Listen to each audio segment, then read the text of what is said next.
Hello, listeners, and welcome to another episode of Cognitive Dissidence. As usual, I'm your host. I'm Jacob Shapiro. I'm a partner and the director of geopolitical analysis at Cognitive Investments. We have a lot of new listeners this week listening to the podcast. Welcome. You'll probably notice we don't charge for this podcast. We don't have any ads. All that I ask in return is that if you could please open up whatever you're listening to this podcast on, whether it's Spotify or Apple or anything else like that, if you can give us a rating, and if you can give us a review, it helps us immeasurably. It only takes a couple seconds of your time, but it really does help move the needle for us and helps us to be able to keep making this content for you and making for it in the format that we have. It has obviously been a crazy week. I'm recording this intro Friday, October the 13th. Yikes, at 2:07 p.m. Central Time. A lot could change between now and when this posts.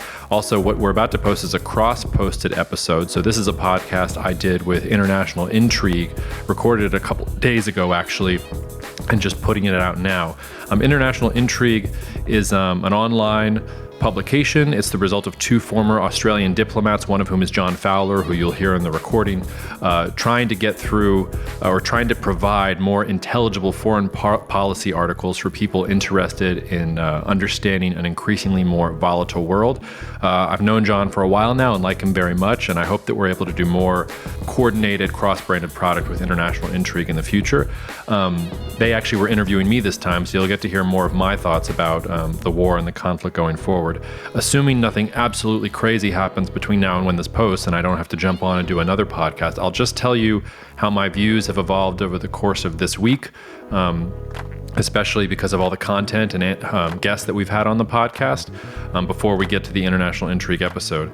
I think there's a lot more uncertainty in my mind about what's going to happen than there was at the beginning of the week. My solo podcast last week, I talked about how I thought it was going to be a relatively regional affair. I thought it was going to be a vicious conflict between Israel and Gaza, and I talked about it as the first Israeli-Palestinian war. My fears about a scenario that leads to a regional war have increased markedly. And one of the reasons I think this is that I'm coming down to the conclusion that Hamas was way more successful than it thought it was going to be. Now, I think they planned to take hostages. I think they planned to have a big show of force. But I don't think they were prepared for the massive Israeli intelligence failure. I think they got much further than they thought they were going to get. I'm not sure that they were aiming to have quite this level of Israeli response to what was going on. Now, maybe that was the plan. Maybe the plan the entire time was to go to Israel into a war that was so aggressive that it would ruin Israel's ties with all the Muslim countries in the region and things like that. Perhaps, but this is going to mean the deaths of a lot of Hamas leadership. It's going to lead to the deaths of thousands, if not tens of thousands of Palestinians if things still keep going on this trajectory. So I just think that maybe Hamas was more successful than they thought that they were going to be. And that's true also for Iran and for Hezbollah, for Turkey, for all these other actors that were in the region. I don't think anybody thought that Hamas could pull this off against the much vaunted Israel Defense Forces. And now a country like Iran finds itself in the very difficult position of one of its proxies, Hamas, is now taking it on the chin from the Israeli Defense Forces. So are you just going to leave Hamas out to dry and not support them? Are you going to activate Hezbollah? Are you going to activate your militias inside of Syria? You'll note that Israel's already bombed 2 Syrian airports this week, so Israel is thinking about Syria in that way and trying to deter attacks there. But it puts Iran in a very difficult situation, and that is why the news that the United States has already deployed one carrier battle group to the region and is considering sending another, that was the leak from the White House, is a big warning signal, because that's perhaps the United States telling Iran, don't even think about it. If you get involved in this, the United States will be there and we will have Israel's back, and then this could all spiral into a big thing. So I'm not saying that's the most likely scenario. I don't know that that's what's going to happen. There are plenty of other scenarios on the board, but that specific scenario is far more realistic to me sitting here today on October 13th than it was at the beginning of the war. And, in some ways, the war really hasn't started yet. Israel has not gone in yet here Friday, again, October the 13th, around 2 p.m. Central Time. It has not gone in yet fully with its ground forces. It's been mostly the Air Force and artillery. And I think Israel is also probably weighing that same thing. If they go in force in Gaza, is Hezbollah going to attack right then? Is there even a universe in which Israeli strategic planners are thinking, go after Hamas and Hezbollah at the same time? with the force of the Israeli army fully mobilized and with the population behind the government. Even if they blame the government for their lapses, they are certainly behind the government in seeking revenge and in trying to reestablish Israeli security. So you can probably hear in my voice, I'm much more uncertain. I think this is a much more volatile scenario. We will know a lot more when the next shoe drops, which is Israel going to invade? What is that operation going to look like? How many troops do they commit to the battle? How successful are they? And then how do some of those regional actors act in response? We're all sort of waiting for that other shoe to drop. So in the meantime, here's my conversation with John and Ethan over at International Intrigue about some of the context of the Israeli-Palestinian conflict and the history of it. We are going to have more podcasts for you in the coming days. I'm hoping to get an expert on the history of the Israeli-Palestinian conflict to come on and talk to us about history. I'm also talking directly to a journalist that I know inside the Gaza Strip. We are trying to figure out how to get her internet good enough to come on, but if we can make it happen, I will do that. And in general, we're looking for some Palestinian perspective to offer here, because that is the one spot that I have not been able to find an analyst yet or a journalist to come on and talk about the Palestinian point of view here. But we are actively trying, and I really do hope that my friend in Gaza is able to make the internet work and come on and give us that perspective. So in the meantime, again, also just want to thank everyone for A, listening to the podcast. B, I've gotten so many messages of support and gratitude for the work that we're doing and trying to give you access to this kind of information that is not judgmental, which gives you the information that you need to make your own judgments. We will continue to do that going forward. The last thing I just have to say is it's a horribly depressing week. I think there are horrible and depressing weeks ahead. If I have any bias, it is against violence in all of its forms. Violence is stupid. And, at the end of this, I don't know exactly what it's going to build, but my heart hurts for all the civilians, for the people who didn't plan for this, who all they want is to love their kids and be left alone. Those seem to be the people that always suffer in war. And, even me, the cold-hearted, objective geopolitical analyst, can't help but throw up my hands and say it sucks that those are the people that always seem to get affected by the worst angels of our nature. So I'll say it again, take care of each other, hug the people you love. See you out there. All right, welcome. So I'm joined, of course, by John Fowler, who needs no introduction, and Jacob Shapiro, who also happens not to need an introduction because we already introduced you, Jacob. So let's just get right into it. I think, the question that people want answered is among the many questions that people are demanding answers to after this horrific violence that we saw over the weekend is why now? What explains the timing of this attack by Hamas? And we've heard speculation a million different ways. I'm wondering where you fall on this question. Sure, I'm happy to heap some speculation onto the other speculation. First of all, I think I do need introduction because everywhere I go, people ask me, "Oh, are you related to Ben Shapiro? Are you Ben Shapiro's little brother?" And it's no, different Shapiro, better show in my opinion, but whatever. But look, in terms of why, look, like the intent or Hamas's intent is still a bit of a mystery to me. That my first reaction when all of this broke out was that it didn't make any sense because the Israeli government was incredibly weak. The Israeli electorate was not, Netanyahu is there just kind of by default, just because there's no one else there and because of oddities of Israel's democratic system, which we can go into if you want, but are not that interesting. But the long and short of it was this Israeli government was incredibly divided. And so, I wouldn't say that the Palestinians were getting everything that they wanted, but Hamas doing this, all they did was unite the Israeli electorate behind this government and really taught a fresh generation of young Israelis who have never had to deal with anything quite like this, that no, you can't live next to Hamas. The two-state solution maybe is not viable. Maybe all of the, all the assumptions that they had before are gone. I will say I was talking to an Israeli geopolitical analyst earlier this morning, and I've seen this narrative start to go around a little bit, which is that maybe Hamas didn't quite know how successful they were going to be, that they were expecting a lot bigger pushback from the IDF, and they thought they were going to attack, and they would meet the IDF, and they'd kidnap a few people, make martyrs out of some Hamas fighters, go back, and then negotiate going forward. And I think there are two pieces of evidence that do lend some credence to that argument. The first is, and if you've watched the videos, you're having PTSD with me. The videos of this entire thing are absolutely gut-wrenching, and I don't know if we've ever had like video like this, as detailed as this, for something as awful as this. Awful shit like this happens all the time over the world, but this is particularly bad. But anyway, the people who were taking hostages didn't strike me as particularly methodical about it. I mean, it really felt like crimes of passion, not crimes of, oh, we're going to take these people back and we're going to negotiate for hostages. They've been so violent towards the hostages that if I'm the IDF, I have to write off the hostages. I can't assume that any of those are left.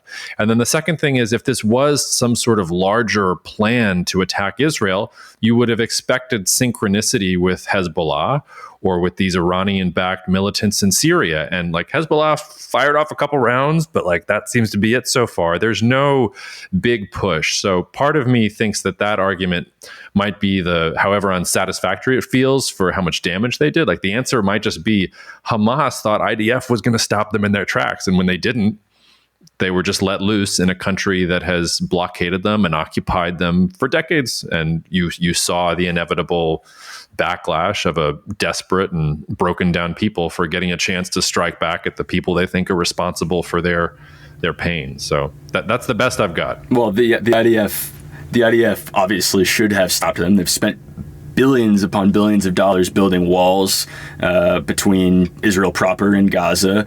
There are drones flying over Gaza pretty much at all times. There are there is signals intelligence. There's human intel. There's every feasible node of a military intelligence system inside Gaza that you could possibly ask for. Why was the IDF not there? Where were they?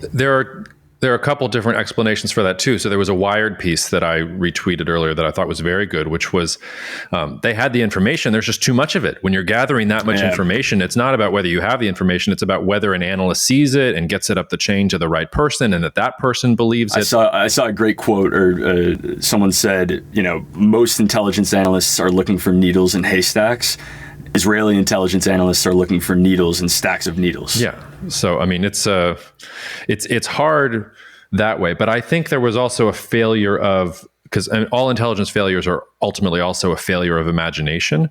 And I don't think that Israeli intelligence was looking for a relatively large ground assault from Hamas fighters. Like Hamas doesn't send 2,000, 3,000 fighters to invade Israeli territory. Usually they fire off some rockets, they hit a checkpoint, something like this. I don't think they were treating Hamas like a potential army in the same way that, the North is much more, like they have a lot more resources stationed in the North because of the 2006 war with Hezbollah, and because Hezbollah is more sophisticated and has more resources. The West Bank, more sophisticated, more people defending settlements, things like that. The flip side, and this is the part that's going to be very difficult for Netanyahu to survive, his political career to survive after the war is over, is, well, was it also because Israeli domestic politics were completely broken, and because Israeli reservists and things like that were resigning against, Netanyahu's reforms of the judicial system, and because the internal politics of Israel was so bad? That could also be the answer. But that goes back to your question about what was Hamas's intent. That's gone now. Like, everybody's going to be unified now. This won't happen again, and the army will be on the borders, or if not on the borders, occupying and destroying Hamas, and maybe Hezbollah. Like, maybe they're going to go after them next. I don't know. I think that's on the table. Yeah, I agree with all of those points. Something, Jacob, that I kind of wanted you to weigh in, because I think you're particularly eloquent on this stuff, is, I've seen online a lot of these people speculating that the idea of, Hamas must have expected a overwhelming response from the IDF. That's just, very, very predictable. So there's this idea that Hamas knew that. Maybe they were a little bit more successful with the attacks than they meant to be, as you mentioned.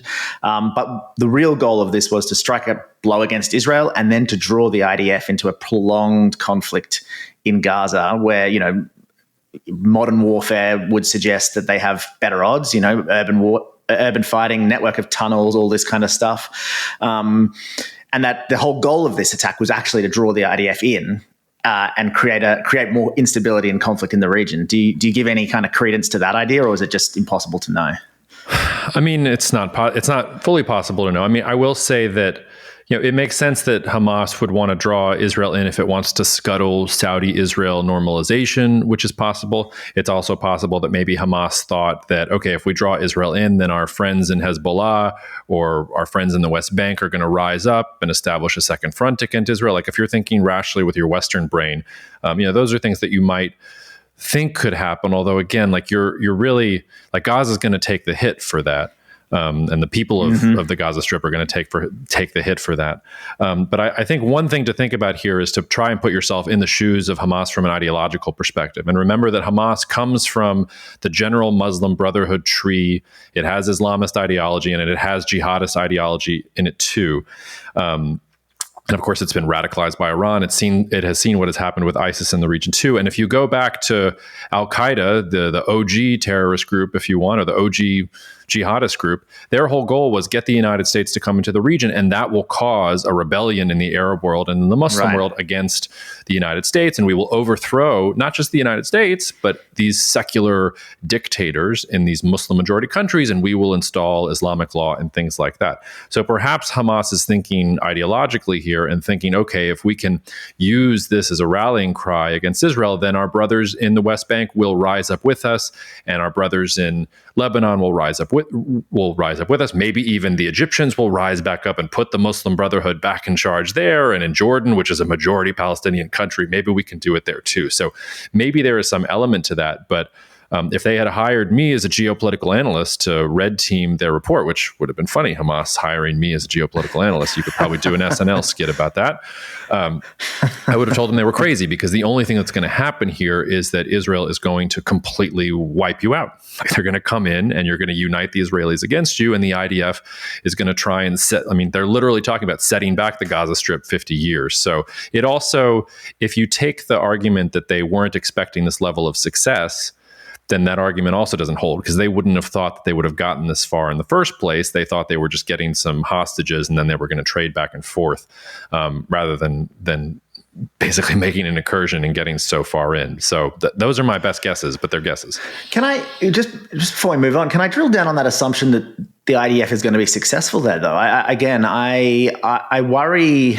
I don't worry. I mean, in my brain, I'm thinking, that's not dissimilar to what perhaps Vladimir Putin might have thought. That's not dissimilar to what the US thought when it launched, its various invasions. The idea that modern warfare is very different, and what does victory even look like for the IDF? Are they going to be able to kind of dismantle the Hamas leadership, close down the tunnels, or are they literally just going to go, you know what, we don't care about civilians and get rid of them all, and that's success? Because I don't know what success looks like for the IDF here.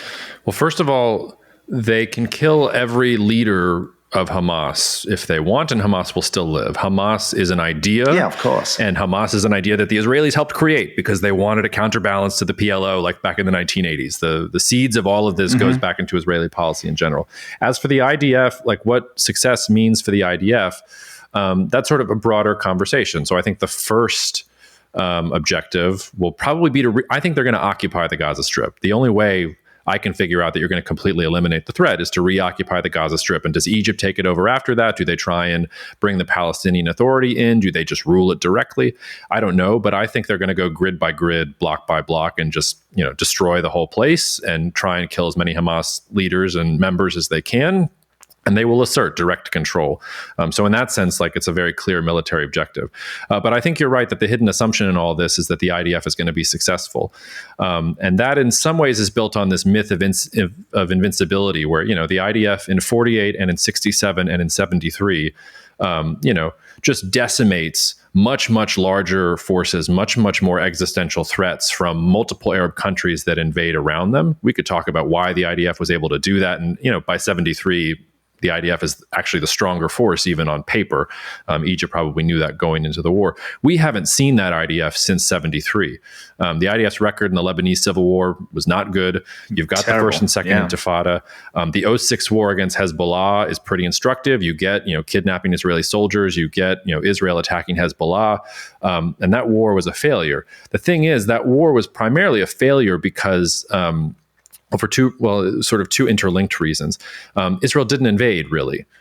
They said, our Air Force is so great and our technology is so good, we don't have to take casualties anymore. We don't have to risk our sons and daughters to go in. We're just going to bomb them into oblivion and everything is going to go fine. And that doesn't work. Heck, if you actually want to root out Hezbollah, it's going to be messy work, and you're going to have to go in with ground troops. And the reason I think Israel did that, aside from overconfidence in their technology, was that a generation of Israelis grew up not remembering this. Well, that's the wrong word. A generation of Israelis grew up not having to not viscerally experiencing it, and not having to sacrifice. Like that was something their parents and their grandparents did so that they could go to the beach and drink arak and send TikTok videos to each other and everything else. Like that was the old days. These are the new days, and everything is fine. And nobody's going to possibly threaten Israel. We've deterred them all. And the thing that makes this conflict different, I think, is that the casualties have already been taken. So whereas a couple of soldiers dying in an invasion of Lebanon to defang Hezbollah in 2006 was a bridge too far. I mean, the death count, it's Tuesday, October 10th we're recording. I think the death count in Israel is up to 900, over 2,500 injured, still people missing, all these terrible videos. There's no squeamishness about casualties right now. There's just anger and we want revenge. And send the infantry in, like no more messing around. So, but I think you're right. It's going to be an extremely hard operation. And I know I'm droning on, but the last thing I'll just say is that what's going to be truly hard for the IDF, I don't think it's about whether they can do it. I think they'll subjugate Gaza. I don't want to say easily, but they'll do it. The question is, how fast can they do it? And is it messy enough that somebody else does decide to open up a second front? Because Israel, it has a very, very strong military.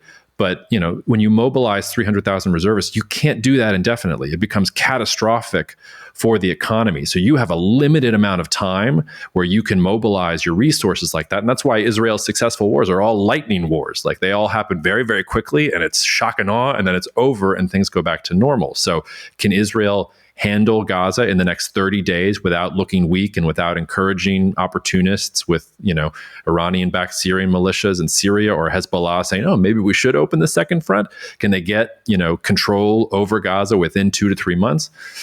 I don't know. Like that's kind of, all of it is going to be about pace and timing and how quickly it takes them to do it. But if they're sending the infantry in and they've lost their squeamishness about casualties, I'm not expecting a repeat of 2006. I'm expecting more of like a 73 level of performance. But you're right to call that out as an assumption. I can easily make the argument the other way. Tons of questions from there. I think the first thing I'd like you to go a little deeper on, because it's really important to understanding how we got here. You said that Israel was in some ways responsible for creating or supporting Hamas. What do you mean by that? Well, just that, I don't want to take us too far into the bowels of history, but the PLO was the initial Palestinian terrorist group and the one that Israel was dealing with, in the 60s and the 70s, the Munich Olympic Games, like that's all the PLO. Hamas doesn't really exist then. And the flavor of even the terrorist groups and also the regimes in the region back then, it was all secular. The PLO was a secular group. It was all about, not all about, but, it was tied to the Soviet Union and sort of vague assertions of Marxism, things like that. Like it was sort of a different animal. It's a bridge too far to say that Israel supported Hamas or financed Hamas or anything like that. But it was Israeli strategy in the 80s to say, let's divide and conquer the Palestinians. Let's encourage other factions. Let's recognize other factions so that not everybody goes along to the tune of the PLO. Because if you fracture them into these smaller groups, then there's not one voice. Then the world will see them for what they are, and we'll be able to have more control. And Hamas is born of that. Hamas is also born of a turn in the 1980s and 1990s towards religious fundamentalism in the region in general. Like I said, all of these groups, like you can go back to Sayyid Qutb and the creators of the Muslim Brotherhood, like they've been around for a long time, but you don't really get Islamic fundamentalism becoming a political force until the 80s and 90s, until the promises of the secular dictatorships in the region become completely bankrupt and people are desperate enough and start looking enough for those religious explanations or religious justifications for actions and things like that. So Hamas is a byproduct of Israel seeking to divide and conquer and this rising sentiment of Islamist fundamentalism in the region in general. And I just say, that was a mistake for Israel. It's also a mistake that we see all over the place. To draw a very strange analogy, but the Mexican government and the U.S. supporting it thought that by splintering the drug cartels and the war on drugs, that they were going to make the cartels weaker. They actually created a much more violent situation because all the different smaller cartels that splintered from the big ones started killing each other and turf wars, and each one had to be more brutal than the next one.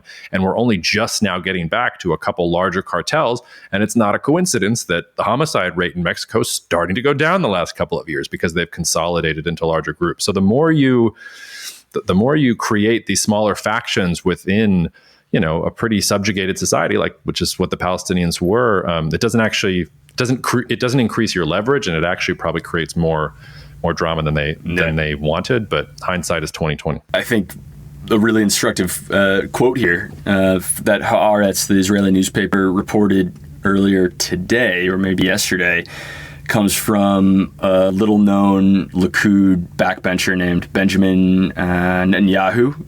Correct me if I'm mispronouncing that. And the quote here is, anyone who wants to thwart the establishment of a Palestinian state has to support bolstering Hamas and transferring money to Hamas. This is part of our strategy. So I think you summed that up rather nicely. John, I don't know if you have a question here. I definitely have more, but if you have one. Jacob, I'm interested. You have a background at Stratfor. Now you kind of analyze these issues and geopolitical issues with a more financial lens. What those two jobs have in common, I guess, is trying to approach issues like this with a little bit more of a dispassionate approach. Kind of, these things are incredibly emotional events. But how do you kind of look at these events and cut to the heart of them? Try to stay unemotional. What do you use? Tools? Do you have a mental model? Do you have a process, or is it just experience and time that kind of helps you get to what matters? That's an interesting question. I guess some of it is just temperament. I've always sort of been this way. My wife will tell you that I'll pick fights for no apparent reason. I just like to take opposite sides of arguments all the time. Back in my days as an undergrad, I took a course on the history of the Israeli-Palestinian conflict with a friend of mine. And I won't talk about either of our politics and which we were, but we would go into each discussion section and we'd meet beforehand and say, okay, do you want to argue pro-Israel or pro-Palestine in this discussion? And we just completely, confounded the TAs and the professors, because one day I'm like, oh, the Palestinians must have their own state. And the next day, I'm like, oh, the Israeli, and they couldn't figure out what we were doing. So I've always just sort of been that way. There's also different ways to approach this, like Marco Papic, who you guys have probably heard of or maybe even had on and who's been on my podcast a lot. He just sort of describes himself as a sociopath. He's just like, I'm bathed in indifference. I don't care. I'm a nihilist. It's all fine. I'm decidedly not. I actually feel these things incredibly deeply and I get extremely emotional.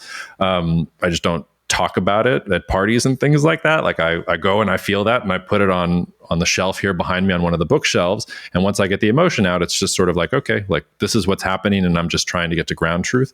I have enjoyed working more in the investment space because it's a lot easier to do that, because the trade or the performance of the trade will tell you exactly how you're doing. That doesn't work in this particular case. Nobody's trading futures on, Gazan artillery shells or anything like that. And anybody that does have exposure to this are companies in Israel whose, labor supply is now going to be affected by a mass mobilization. It's much harder to do that in the context of this particular conflict. I'll also say, I've worked at Stratfor, worked at GPF, I've worked at CI. This conflict in particular, people get so emotional about it, even people who have absolutely no ties to it. And I'm not in the business of comparative suffering. I don't think that that's productive. But I will just say, the war in Sudan, I think it's 9,000 are dead so far. Ethiopia is staring down the barrel of a second civil war with the Amharas. Azerbaijan just took over Nagorno-Karabakh. Russia is still attacking Ukraine. You look around, terrible things are happening all over the place, but for some reason, people fixate on this conflict and get more emotional about it more than ever. And I say that because that has always made me even more passionate about being dispassionate about it, because nobody is dispassionate about this conflict. Yeah. Everybody feels emotional, and I feel like I'm actually doing something good by trying to be the one that says, okay, let's just talk about what is rather than what should be. So I don't have a good answer. I think it's temperament. You just have to choose that that's what you want. And when you choose to do that, you lose that cathartic feeling of emotion. You don't get to call people animals and this, that, or the other thing. You don't get to talk about who gets to do what and who should do what and things like that. And for most people, that's what they want. They want the world to be black and white. They want to know what things mean. They're uncomfortable with the gray. And I don't know, my life has been in the gray. So I think it's just temperament, but those are some of the strategies I use to keep my head level. It's a really good idea, if you feel strongly about something, to try and make the argument for the other side. In some ways, the way I deal with ideas is I try them on. and I see how they feel. I try and like explore the intricacies and things like that. Like there does need to be a space for that. And while the extremes do tend to like get all the clicks and crowd people out, I have found that most people, if you give them that content, if you don't assume that they want the McDonald's burger, but that they really want the, you know, the more complex, I don't know, I was gonna make a terrible food analogy there. Like they usually will go for it. So I don't know. I still have faith. The quinoa and kale. Well, no, I don't know about that. That now we're getting ideological, John. Like, I'm trying to stay objective here with my cheeseburgers. I mean, there's a lot interesting there. One, the idea that you had a space where you could take positions that you didn't necessarily agree with without sort of necessarily be fearing that you're going to be tarred for the rest of your career with being on one side or the other. And I wonder if that was probably reflective of a university career that was prior to, or at least in the very early stages of social media. And then the second thing you said, interestingly, is why does this conflict seem to suck up so much oxygen? I think it's a conversation, Ethan, that our team's been having as we put together our newsletter every day, in the sense of like, how do we cover it? Do we elevate it to the front page every day for the next like 2 weeks? Because there is that interest. People want to know about it. But to your point, why is it that much more important than Nagorno-Karabakh, which really we got no interest in from our readers, or very little interest anyway. But yeah, it's an interesting question. Ethan, do you have any? Yeah, I have one more, big question for you here, Jacob. You're talking about the economic consequences of this inside Israel. I think when there's been plenty of comparing, contrasting to the 73 Yom Kippur War for good reason. This war happened, or this attack happened a day after.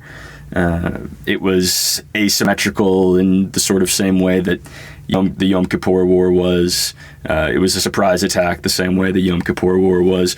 But when we think back to 1973, the biggest global consequence of that war was the Arab oil embargo, which reverberated, across the Western world. Are we moving towards a similar predicament here? I mean, what's happening in energy markets? What's happening in the wider world? I don't think the 73 comparison is actually that close at all. Like, yes, it was an invasion of Israel on a Jewish holiday, and it was an intelligence failure, but that's sort of where it stops for me. The single most important point to say back is in 73, the United States was dependent on Middle Eastern oil, and that's not today.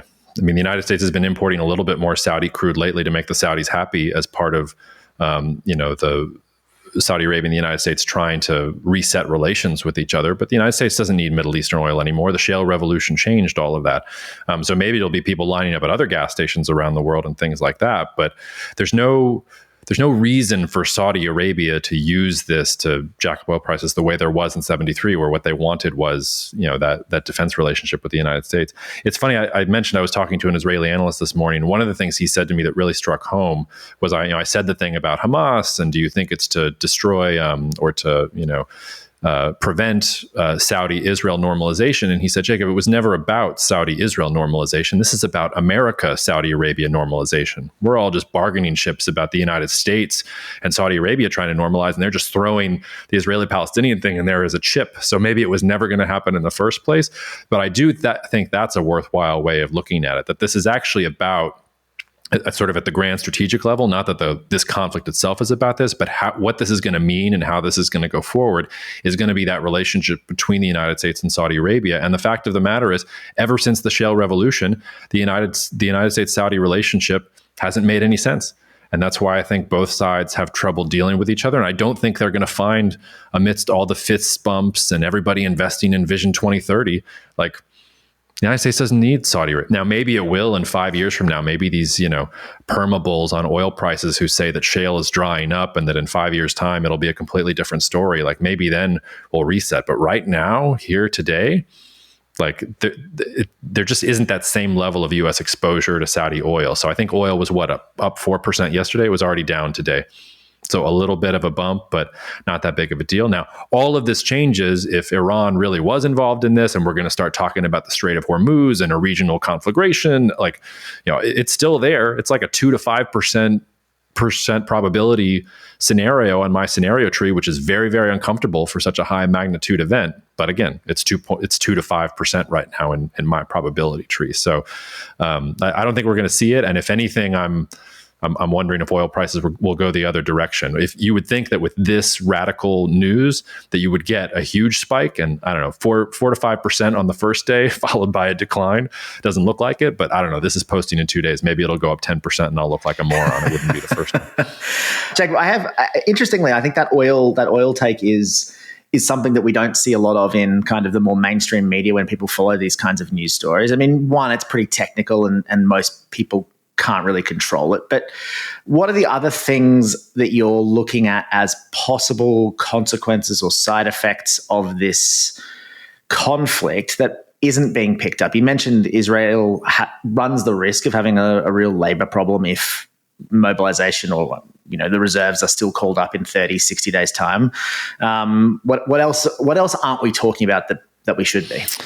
That's also a good question. And a lot of this depends on what scenario unfolds. If the IDF makes quick work of the Gaza Strip, and we're talking about a 73 level performance from the IDF rather than a 2006 level of performance, well, then I would think that political unity will eventually translate into the Israeli economy as well. And that you'll see a lot of energy and a lot more political stability and all those other sorts of things.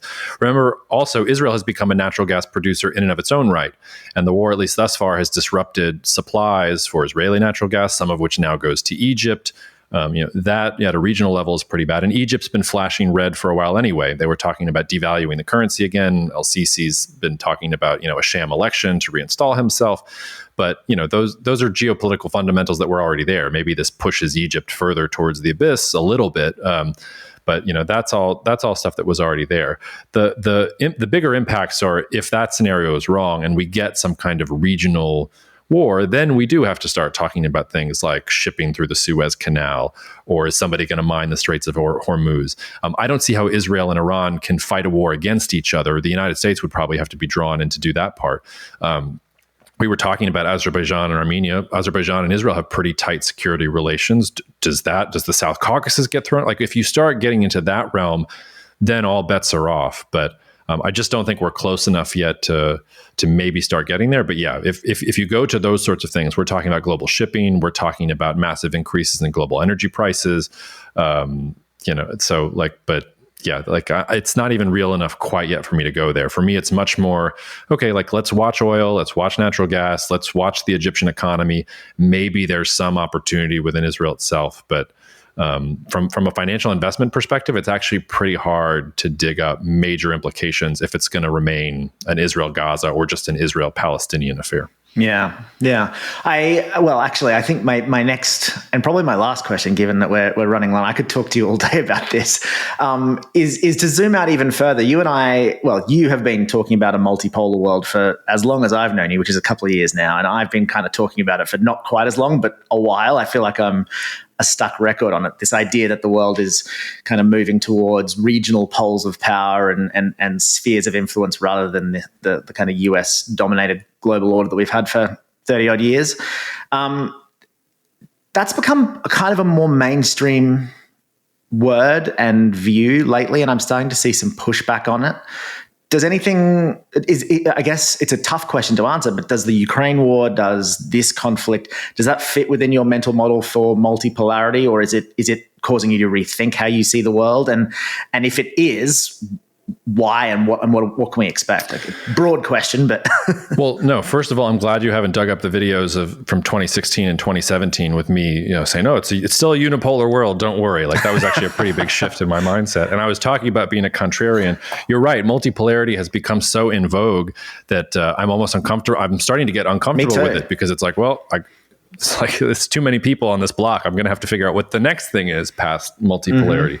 But no, I do think it's all helpful evidence of a multipolar world. I mean, I was arguing with some of the analysts on our team here, some of whom there's a diversity of opinions on our team. One of them thinks it's a bipolar world, that it's a US-China Cold War type scenario. And another was like, look, this is like how Palestinians and Israelis killing each other has nothing to do with multipolarity and highfalutin concepts. Like, this is just a local, they fight all the time. So this fighting's a little worse than before. So I'm sympathetic to those arguments.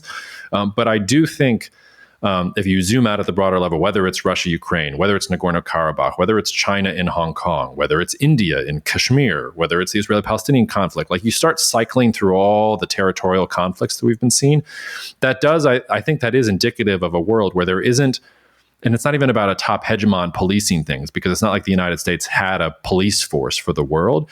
But before, I think it really was, hey, like, we're all globalizing. All ships are going to rise with this boat. Everybody wants to be in the OECD and everybody wants to be in the WTO. And all we want to do is trade and make money and all these other things. And that's not true anymore.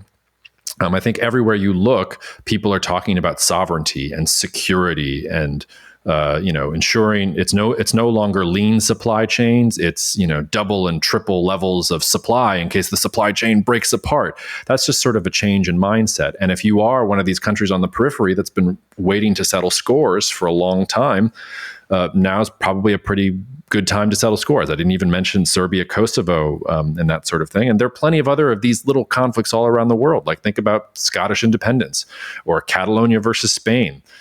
Going to South America, there's tons of this there too, if you want to get into it. So, no, I fully expect that you're going to see more of these types of conflicts on the periphery. The thing I would say, and the way I've been spinning it, is multipolar worlds are actually pretty good places. It's actually how human history usually works. It's very rare for one country or even two countries to be the dominant countries. And usually competition where you don't have the major powers that feel confident pushing back against each other. Yes, you get all these brush fires in smaller places around the world, not to diminish them to the importance of the people that are there. But these are not great power conflicts. The Russia-Ukraine war sort of flirts with this, but that was also a part of, I think, Russia's longer term geopolitical demise. But, the first stages of multipolar worlds, no major countries feel like they can go at each other. That's why they fight through the proxy groups. And in the meantime, you get lots of opportunities within those economies in general, all of which is a convoluted way of saying, I think these are the good times. I really worry about kind of the world that's going to emerge 10, 15 years from now if China keeps militarizing at its current pace and India keeps militarizing at its current pace and the United States keeps spending $800 billion or $900 billion, whatever it is. Like, you start extrapolating that trend out, that's a scarier world. And I worry about the world that my children will inherit. But right here today, I know it doesn't feel that way because the media is just feeding us the terrible headlines and there's lots of terrible things happening, but there are always terrible things happening. We're going through an energy transition. The advances in biotech that we're seeing in some parts of the world are absolutely extraordinary. The opportunities that will come from reshoring and nearshoring and, building up manufacturing capacity again, all incredible opportunities and things like this. The mental map I always use is the 1890s. The 1890s was an incredible time of cultural effervescence and tech. Like, look at a picture of New York City in 1890 versus 1905. You wouldn't recognize it.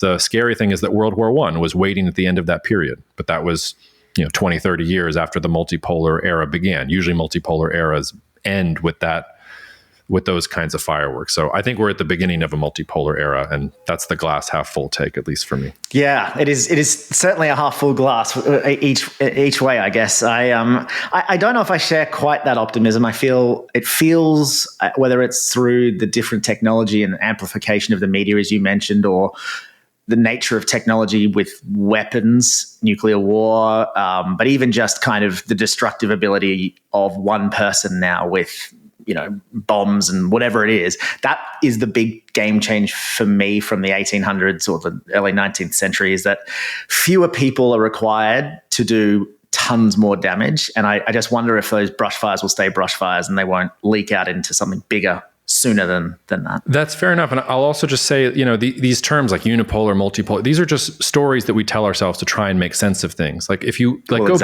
back to the unipolar era of US dominance over the world, you can find terrible things happening all over the place. We've got the Serbian genocide in Kosovo. We've got the genocide in Sudan. We've got Russia's invasion of Georgia in 2008. Like, you start to look back at the world during that time period, it's not like it was actually that pleasant. It was just the dominant narrative was globalization, free trade, progress, things like that. Now, I think people's narratives have shifted to everything is terrible, everything is going to hell in a handbasket.